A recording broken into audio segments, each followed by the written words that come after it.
वीरपुर गांव में मंगला नाम की एक औरत अपने पति मुरारी के साथ रहती थी। मंगला और उसका पति मुरारी दोनों एक समोसे का ठेला चलाते थे।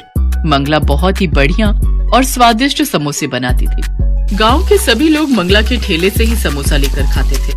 मंगला 5 समोसे देना। मंगला दीदी 2 समोसे मुझे भी दे देना। कुछ भी कहो मंगला, ऐसे समोसे इस पूरे वीरपुर गांव में कोई नहीं बनाता। वाह वाह वाह वाह। मंगला और मुरारी दोनों मिलकर अच्छा कमा लेते थे। 590 और ये 10 रुपए, पूरे 600। सुनो, बस ऐसे ही हम पर लक्ष्मी जी की कृपा होती रहे। हमारी कमाई बहुत ही अच्छी हो रही है। सब तुम्हारे हाथों के बने समोसों का ही तो कमाल है मंगला। सुनो, कल जल्दी उठ जाना। समोसे बनाने का सामान खत्म हो रहा है, जल्दी मंडी हो आएंगे, क्योंकि टाइम पर समोसे बनाकर ठेला भी तो लगाना है। ठीक है, तुम मुझे जल्दी उठा देना। अगले दिन मंगला और मुरारी दोनों समोसे का सामान लेने मंडी जाते हैं। भैया, सबसे बढ़िया वाले 20 किलो आलू कर दो। ये 30 रुपए किलो वाला आलू है, ये कर दूं? बढ़िया है ना, और मीठा नहीं होना चाहिए आलू, ना ही खराब। ये मटर तोल दो, प्याज और बाकी हरा धनिया, हरी मिर्च। मंगला और मुरारी इसी तरह सब्जी वाले से बढ़िया सब्जी खरीदते हैं। राशन की दुकान से समोसे बनाने के लिए बढ़िया मैदा और तलने का तेल खरीद लेते हैं। मंगला और मुरारी समोसे बनाने में बहुत ही बढ़िया सामान इस्तेमाल करते थे।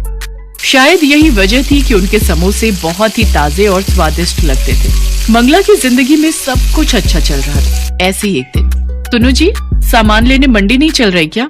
अरे भूल गई, आज शहर से मेरा दोस्त रघु अपनी पत्नी के साथ आ रहा है। हाँ, मैं तो भूल ही गई। एक काम करो, सामान मैं खरीद लाती हूँ। कभी पीछे से आ जाए तो तुम तो घर पर होगे, और सामान लाना भी जरूरी है।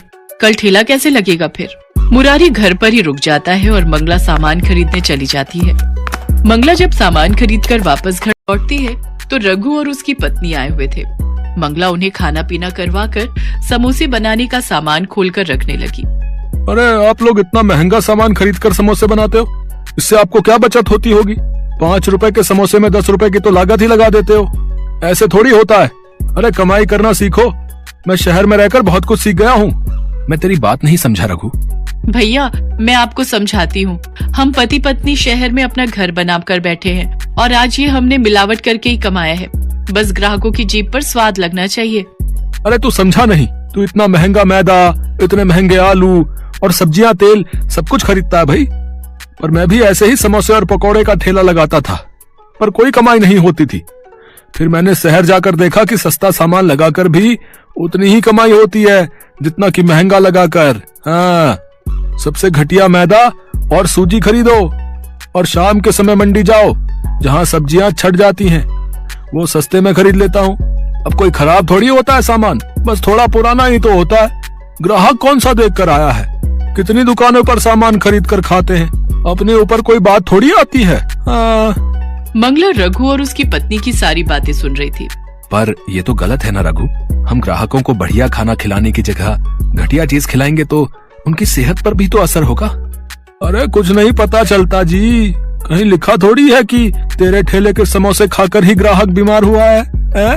अगर अपना पक्का घर बनवाना है तो थोड़ी बहुत तो धोखाधड़ी करनी ही पड़ेगी भाई, वरना ऐसे काम नहीं चलेगा मंगला भाभी।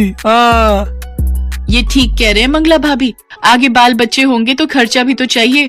अभी से ये सब शुरू कर दो, वरना बाद में बहुत पछताओगे। कब तक रोजाना की कमा कर खाते रहोगे? कुछ तो जोड़ोगे ही ना।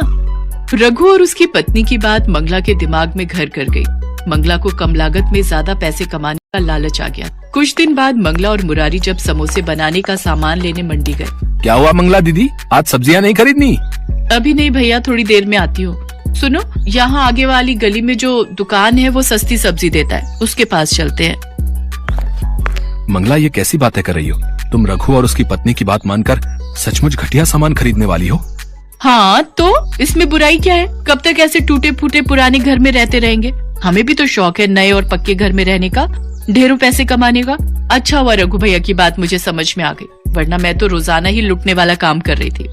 मंगला, मुझे लगता है ये हम ठीक नहीं कर रहे। कहीं ऐसा ना हो इस लालच का नतीजा बुरा निकले। अभी तुम चुप रहो, मुझे सामान खरीदने दो। गया भैया, वो सस्ता वाला मैदा कौन सा है वो दिखाना जरा। सबसे सस्ता वाला दिखाना। हाँ, तेल कौन सा है खुला जो सस्ता मिल जाए? मैं समझ गया तुम कौन से तेल और मैदे की बात कर रही हो। अभी रुको, मैं अंदर से लेकर आया है। दुकानदार अंदर गोदाम में से कुछ मैदे और आटे के कट्टे साथ में तेल की बोतलें लेकर आता है। भैया, इस मैदे में तो घुन लग गई है। अब सस्ती चीज लोगे तो थोड़ी बहुत खराब तो मिलेगी ही भैया। अरे कहाँ घुन लगी हुई है, अभी घर जाकर इसे अच्छे से छान लूंगी, सारे कीड़े खत्म हो जाएंगे। मंगला के मन में तो लालच आ चुका था। अब उसे ज्यादा से ज्यादा पैसे कमाने थे, इसलिए उसने मुरारी की बात को हल्के में ले लिया। मंगला उस पुराने सामान से समोसे तैयार करती है और शाम के समय ठेला लगाने बाजार में पहुंचती है। लोग तो मंगला के समोसे खाने के लिए पहले से ही भीड़ लगाकर रहते थे। कुछ ही देर में मंगला के सारे समोसे बिक जाते हैं। मंगला बहुत खुश थी क्योंकि आज कम लागत में उसकी कमाई ज्यादा हुई थी। आज तो कल से भी दुगने पैसे बच गए। देखा, रघु भैया शहर में रहते हैं, उन्हें सारी जानकारी है। हम दोनों तो इतना महंगा सामान इस्तेमाल करके लुट रहे थे। अब देखना, मैं रोजाना ही दुगने पैसे कमाऊंगी। कल इससे भी सस्ता सामान खरीद कर लाऊंगी।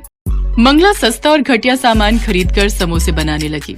धीरे धीरे गांव के कुछ लोग बीमार पड़ने लगे। किसी को कुछ भी समझ में नहीं आ रहा था कि लोग बीमार क्यों पड़ रहे हैं। तभी एक दिन पुलिस उस दुकानदार को पकड़ लेती है जो गांव में खाने पीने की दुकान और ठेले वालों को खराब सामान बेचा करता था। हाँ भाई, कौन कौन से खाने पीने की चीज बनाने वाले दुकानदार हैं और ठेले वाले भी, जिन्हें तो ये पुराना सामान बेचता है, जिस कारण गांव के लोग बीमार पड़ने लगे हैं भाई। अब मैं सबके नाम बताता हूँ मालिक। दुकानदार घबराकर सबके नाम बता देता है और उन नामों में मंगला और मुरारी का नाम भी शामिल था। मंगला और मुरारी को पुलिस पकड़ लेती है। मंगला आज सचमुच बहुत पछता रही थी क्योंकि उसने किसी के कहने पर अपना बसा बसाया काम खराब कर लिया, और वो भी थोड़े से पैसे कमाने के लालच में। इस कहानी से हमें यही शिक्षा मिलती है कि हमें कभी भी लालच नहीं करना चाहिए और दूसरों की बातों में कभी भी नहीं आना चाहिए।